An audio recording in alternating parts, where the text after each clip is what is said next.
என்ன ஏமாத்துன குடுமி? ஒன்னும் ரபியலே, அத சொல்றதுக்காக தான் ஹாஸ்பிடல்ல இருந்து நேரா இங்க வந்திருக்கேன். நீ எதுவும் சொல்ல வேண்டாம். அன்னைக்கு மாதிரி அடி வாங்கிட்டு போயிராத, மரியாதையா வெளிய ஓடிரு. சிலுப்பா, உன் மவளை கூட்டிட்டு வெளிய போ. பிறவிய புள்ளியல் பந்து விளையாட மேல அடி போட பல மாசம் ஆஸ்பத்திரியில வச்சு நான் செலவு பண்ண வேண்டியிருக்கோம். அதுக்கு 2 பேரும் இப்பவே வெளிய போறது நல்லது. சரோஜக்கா, என் மக ஒரு முக்கியமான விஷயத்தை உங்ககிட்ட சொல்ல வந்திருக்காக்கா. நீங்க கொஞ்சம் காது கொடுத்து கேளுங்க. இத மட்டும் நீங்க கேட்டிய என் மகளை நீங்க பாராட்டி தள்ளிடுவீங்க.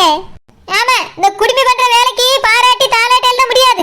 இவ வந்தாலே ஒரே பிரச்சனையா தான் இருக்கு. கூட்டிட்டு மேல வெளிய போ. ஒன்னும் ரபியலே, நம்ம சொல்ல வந்த விஷயத்தை ஒழுங்கா காது கொடுத்து கேளுங்க. அதுக்கப்புறம் நீங்க டென்ஷன் ஆகலாம், கோவப்படலாம். என்ன சொல்ல வந்திருக்கன்னு ஒரு நிமிஷம் கேளுங்க. ஒன்னும் ரபியலே, அப்படி என்ன சொல்ல வர குடுமி? அதான் இந்த வீட்ல ஒரு சூனியக்கார கிழவி இருக்குல்ல. என்னது? சாரி, அந்த பாட்டி இருக்காமல்ல. அவங்களுக்கு என்ன? அன்னைக்கு அந்த பாட்டி சாப்பாட்டை தலையில தூக்கிட்டு நாங்க இருந்த வீட்டுக்குள்ள போனாங்கன்னு சொன்னேன்ல. இந்த குடுமி நம்மளுக்கு ஒண்ணும் தெரியாதுன்னு சொல்லதுக்கு வந்திருக்காளோ? இவ இப்ப இதை சொன்னாச்சுன்னா சித்திக்கு தெரிஞ்சிருமே. பேதி எடுப்பா இப்ப எதுக்கு வீட்டுக்குள்ள வந்து நின்று புலம்பிட்டு இருக்கா? எனக்கு நேத்தே எல்லா விஷயமும் தெரிஞ்சு போச்சு, எல்லாம் முடிஞ்சு போச்சு. இவ மறுபடியும் முதல்ல இருந்துல தொடங்கக்கு வந்திருக்கா. சித்திக்கு இந்த விஷயம் தெரிஞ்சா என்னையெல்லாம் தப்பா நினைப்பவே. ஒன்னும் ரபியலே, கொஞ்சம் கேளுங்க. இங்க பார், உன்கிட்ட நான் எதையுமே கேட்க விரும்பல. ஒழுங்கு மரியாதையா வீட்டை விட்டு வெளியே போ. சரோஜக்கா, என் மக உங்ககிட்ட ஒரு உண்மையை சொல்ல வந்திருக்காக்கா, கொஞ்சம் கேளுங்க. எந்த உண்மையும் உன் முகம் சொல்லாண்டா. எனக்கே எல்லா உண்மையும் தெரியும்.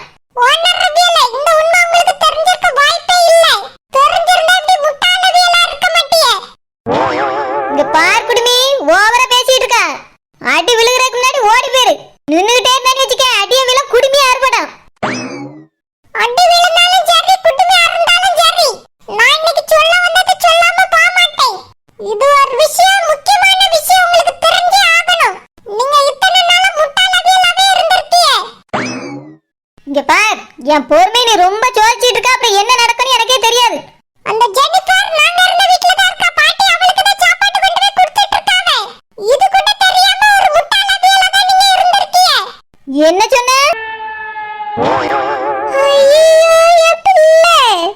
பிள்ளையா இது? சரியான தொல்லை. மரியாதையா மோளை கூட்டிட்டு வெளியே போ. இங்கே நின்னுட்டு இருந்தான்னு வச்சுக்க, உனக்கு சேர்ந்துதான் உள்ள. ஐயோ சாமி, மாமா ஓடிடுவா. பேதி எடுப்பாள்வ, என்ன வரத்து வராள்வ. ஆத்தாளுக்கு மோளுக்கு சும்மா இருக்க முடியலன்னு நினைக்கேன். ஆஸ்பத்திரியில இருந்து நேரம் இங்கதான் வந்திருக்கா. அடுத்தவிய குடிய கெடுக்கன்னா என்ன ஆனந்தம் இவளுக்கு. சித்திக்கு மட்டும் இந்த விஷயம் தெரிஞ்சா என்னை பத்தி என்ன நினைப்பவன். நானே இந்த ஒரு மாசம் எப்ப முடியும், அவ எப்ப இருந்து போவான்னு நினைச்சிட்டு இருக்கேன். இவ என்னடானா என்னையில் தூட்டு வேடிக்கை பார்க்க வந்திருக்கா. விட்ட அடி என்ன மறக்க மாட்டாலும் என்ன பண்ணியா நான் பாக்கேன்.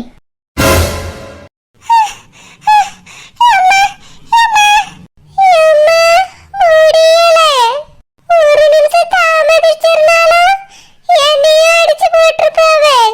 அடியே அடியின் பொலியே, சரோஜா அடித்தாடியே, இப்படி அடி வாங்கிட்டியே குடுமி. என்னடி கிளவி, என்ன கிளவி? நான் 100 காமெடிக்கு சமமாக்கும். என் கூட ஒண்டி கொண்டி வரியா? அப்ப தெரியும் நான் யாரு நீ யாருன்னு. கிளவி என் கிளவி. என்ன குடுமி, உண்மையெல்லாம் சொல்ல போறேன்னு உள்ள போனியே, இப்ப என்ன நடந்துச்சு? சரோஜா பள்ளீர்னு விட்டாளா? ஆமாமா, என்னாச்சு? சரோஜாக்கு ஏன் அடிச்சவ? நியாயமா ஒன்னையும் அவளையும் அடிச்சிருக்க கூடாது. கைய கால முடிச்சிருக்கணும். கிளவி, அதான் ஏற்கனவே என் கைய ஒட்டச்சு இல்ல. என்ன உங்களுக்கு பத்தலையோ? இங்க பாடு குடுமி, கிளவின்னா சாணி எடுத்து மூஞ்சில அடிச்சு விடுவேன். ஒன்னரவில இன்னைக்கு ஏதோ பொறுமை இல்லாம ஒரு கோபத்துல இருக்காவ. உங்க நல்ல நேரம் நான் சொன்னதை அவிய புரிஞ்சிடாம போயிட்டாவ. கண்டிப்பா இன்னொரு நாள் சொல்லதான் போறேன், அவியலுக்கு விளங்கதான் போகுது. அன்னைக்கு உங்க கழுத்தை பிடிச்சு வெளியே தள்ளுவாவே நான் பார்க்கதான் போறேன். ஓ அப்படியா, சரி. அப்படி ஒண்ணு நடந்தா பாப்போம். வா குடுமி, கொட்டாயில போய் குப்புற அடிச்சு பட்டு கிடந்து அழுப்போ. நான் எதுக்கு அழணும்? நான் சாதிக்க பிறந்தவள். நீ சாதிக்க பிறந்தியோ சாக்கடையில பிறந்தியோ? அதான் இப்ப சரோஜாட்ட நல்லா அடி வாங்கிட்டால, இதுக்கப்புறம் எதுக்கு இந்த திமிரு பேச்சு? போய் அந்த சாக்கடையில போய் கடை. எத்தனை தடவை சொல்ல குடுமி, என்னைய கிளவின்னு சொல்லாதனே.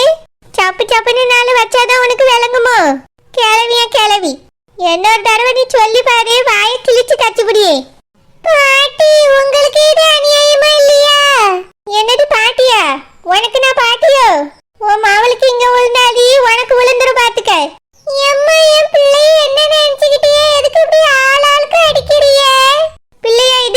தொல்லை வந்து சேர்ந்துருக்கு. இதுக்கு இருக்க வாய்க்கு அடிக்காம விட்டாதான் தப்பு. ஏன்னா எத்தனை ஊர்ல போய் யார் யார்கிட்டலாம் அடி வாங்க போதோ தெரியல. கொஞ்சமாச்சு உன் மவளுக்கு நல்லது என்ன கெட்டது என்னன்னு சொல்லி கொடு. இப்படியே வாய் பேசிட்டு தெரிஞ்சா தினமும் என்கிட்ட நல்லா வாங்கி கட்டிக்கிடுவா சொல்லிவிட்டேன். ஏய் போட்டி, இந்த நாள் இந்த நிமிஷம் உங்க டைரியில குறிச்சு வச்சுக்கோங்க.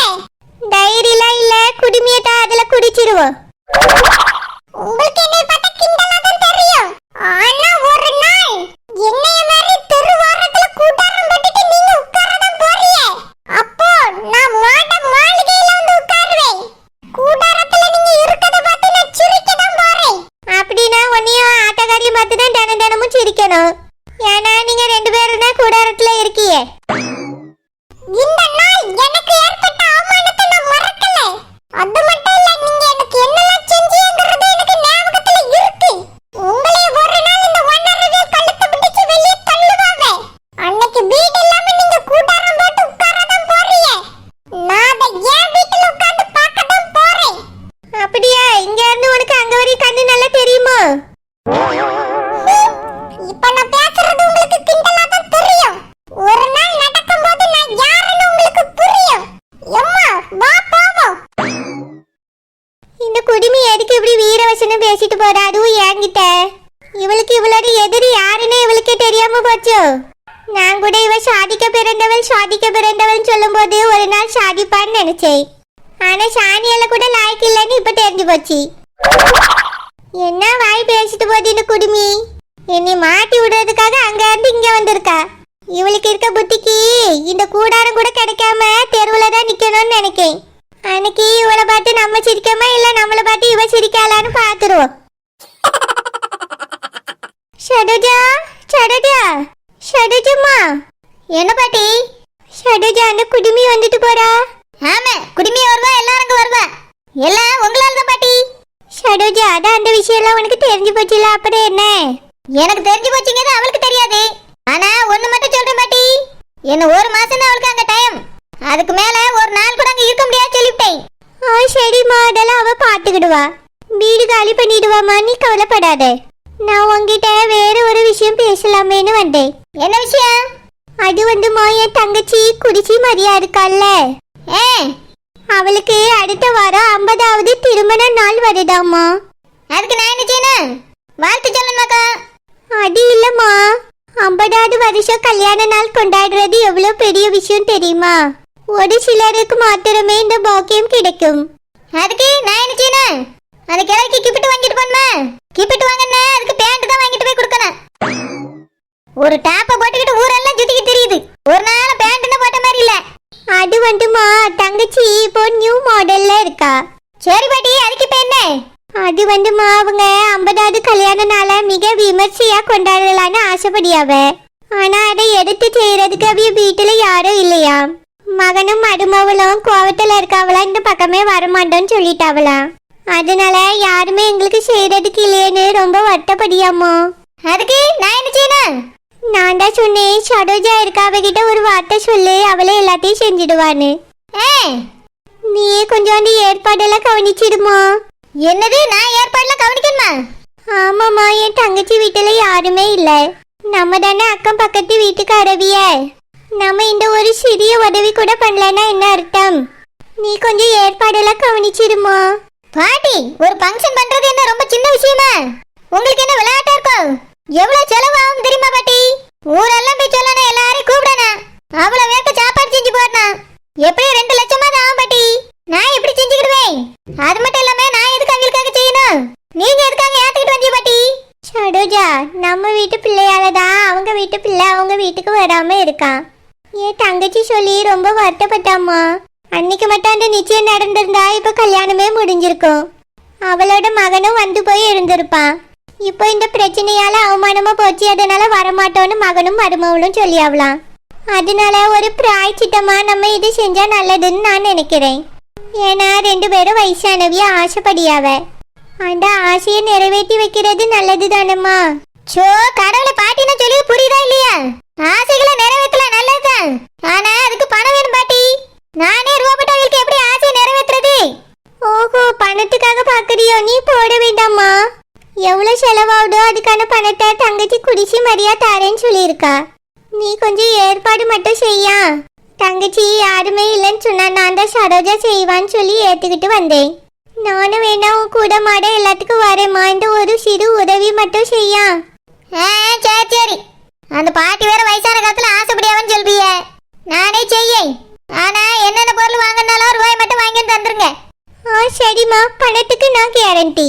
சரி பாட்டி, என்னெல்லாம் செய்யணும்னு பாட்டி சொன்னாவே. அது வந்துமா பந்தல் போடணும், சேர் பெஞ்சு எல்லாம் வாங்கி போடணும். போட்டுட்டு எல்லாரும் வந்து உட்கார்ந்து எழுப்பி ஏறணுமாமா?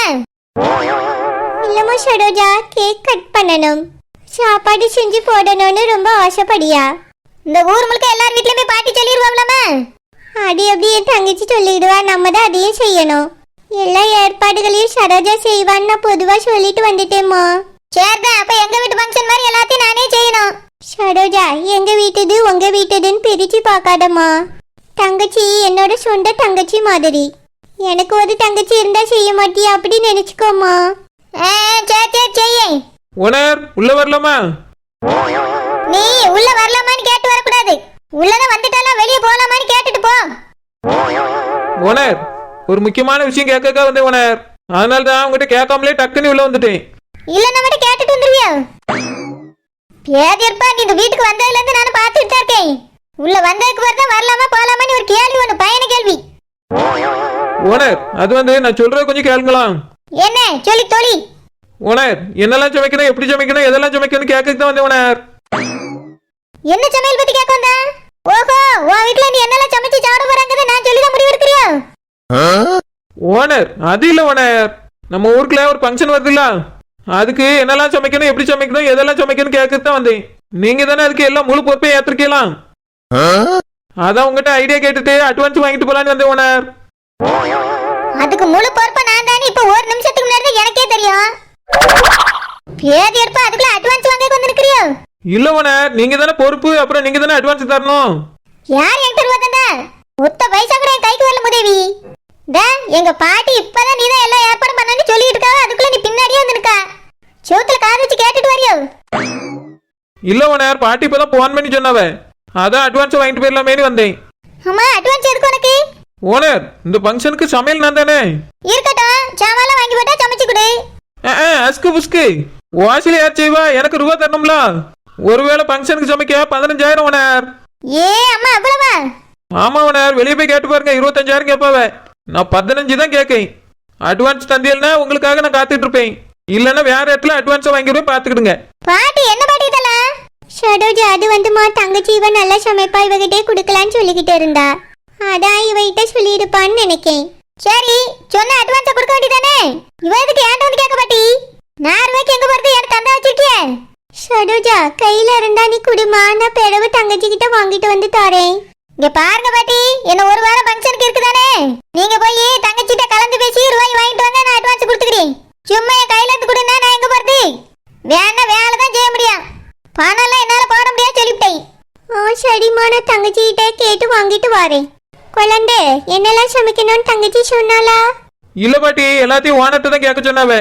நீங்க போய் ரூபாய் வாங்கிட்டு வாங்க, நான் ஓனர்ட்ட என்னெல்லாம் சமைக்கணும்னு கேட்டு முடிவு பண்ணிக்கிறேன். சரிம்மா, என்ன வேணாலும் சமை, ஆனா சூப்பரா இருக்கணும், சரியா? சரி பாட்டி, அசத்திடலாம். ஆனா சமையலுக்கு 15,000 அதையும் பாட்டிக்கிட்ட சொல்லிருங்க. சரிம்மா, சொல்லிட்டு வரேன். ஓனர், சொல்லுங்க ஓனர், என்னெல்லாம் சமைக்கணும்? அவ்வளவு பல்லு போன கிளவி தான் வரான். நல்லா கேப்ப களியா கிண்டி போடு. ஓனர், ஃபங்க்ஷனுக்கு கேப்பக்களி எடுபடுமா? நல்ல டிஷ்ஷா வச்சு சொல்லுங்க ஓனர். அது 4 வகை குழம்பு, 4 வகை கூட்டு, 5 வகை பொரியல். ஓனர், அவ்வளவா? வடை, பாயசம், அப்பளம் எல்லாம் சேர்த்து சமைச்சிரு. ஐயோ, இவ்வளவு சமைக்கணும் 25,000 ஆகுமே. அப்படின்னா நாங்க பெரிய செப்பா பார்த்து ஒப்படைச்சுக்கிட்டே நீ வெளியே போ. ஓனர், பாட்டி வெள்ளிக்கிழமை கூட பிரியாணினா விரும்பி சாப்பிடுவாவ. அவிய ஃபங்க்ஷன்ல போய் சைவ சாப்பாடு சமைக்க சொல்றிய? பிரியாணி மட்டன் குழம்பு செய்ய சொல்லுவ ஓனர். நான் பிறகு யோசிச்சு சொல்லி அந்த பாட்டிக்கிட்ட கலந்து பேச வேண்டியிருக்கு. சரி ஓனர், வாங்க போய் கலந்துருவோம்.